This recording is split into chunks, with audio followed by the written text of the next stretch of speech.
Numeros 8.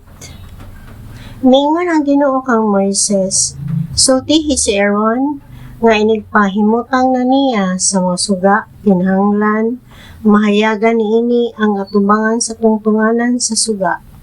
Gituman ni Aaron ang maong sugo. Ang tungtunganan sinalsal nga bulawan gikan sa sukaranan, niini ngadto sa mga bulak, sumala sa sumbanan, nga gipakita sa Ginoo kang Moises. Unya ang Ginoo miingon kang Moises, ilain ang mga Levita gikan sa ubang mga Israelita ug hinloi sila. Wisiki sila sa tubig nga ighihinlo aron mahugasan sila sa sala ug mapabasi ang tibok nilang lawas. Human ini palabhi nila ang ilang bisti ug sa ingon mahinlo na sila. Unya pakuha sila toryong baka uban sa halad nga pagkaon nga hinimo gikan sa labing maayong harina nga minasaglana. Pakuha usab sila og laing toryong baka ingon nga halad tungod sa sala. Ug dad-a sa tubangan sa tolda nga tagbuanan ang mga Levita ug tiguma ang tibok katawhan sa Israel. Inigdala na nimo sa mga Levita ngadto sa atubangan sa Ginoo. Papandungi sila sa mga Israelita sa ilang mga kamot. Ihalad ni Aaron ngadto sa Ginoo ang mga Levita ingon nga halad nga binayaw gikan sa mga Israelita aron mag-alagad sila sa Ginoo.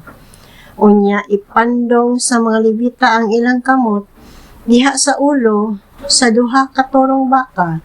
Ang usa ka baka ihalad tungod sa sala ug ang usa ingon nga halad nga sunugonon alang sa Ginoo aron pagpapa sa sala sa mga Levita. Palagara ang mga Levita kang Aaron ug sa iyang mga anak ug ihalad sila ngadto sa Ginoo ingon nga halad nga binayaw. Sa ingon niining paagiha, lainon nimo ang mga Levita gikan sa ubang mga Israelita ug maako na ang mga Levita.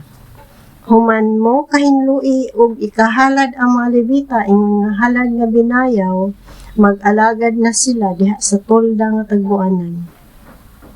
Sila gigahin man alang kanako, inay ang mga kamagulangang anak sa tanang mga Israelita, ug akoa lamang sila. Akoa ang tanang kamagulangang anak sa mga Israelita ingon man ang mga panganay sa ilang kahayupan. Gigahin ko sila alang kanako sa dihang gipamatay ko ang tanang kamagulangang anak sa mga Ehiptohanon, tawo ug mananap. Gipili ko ang banay ni Levi, inay ang tanang panganing anak sa katawhan sa Israel. Gihatag ko kang Aaron ug sa iyang mga anak ang mga Levita ingon nga gasa gikan sa katawhan sa Israel aron mag-alagad sila didto sa tolda nga tagbuanan alang og tungod sa mga Israelita ug manalipod sa mga Israelita aron dili mahiagom ang katawhan sa kamatay kon pananglit moduol sila sa dapit nga balaan. Mao kini ang gibuhat ni Moises ug ni Aaron o sa tanang Israelita ngadto sa mga Levita o gihimong sa mga tawo ang tanang gisugo sa Ginoo kang Moises.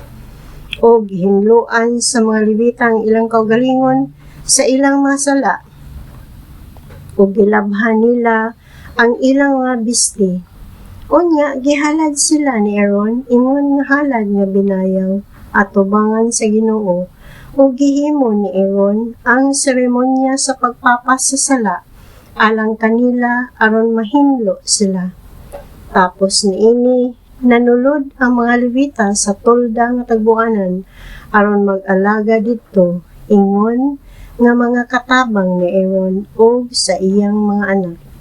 Gibuhat nila ngadto sa mga Levita ang mga gisugo sa Ginoo kang Moises. Unya ang Ginoo miingon kang Moises, Balaod kini bahin sa mga Levita. Gikan sa nagpanawigon og 25 pataas, kinahanglan nga mag-alagad sila didto sa tolda nga tagbuanan.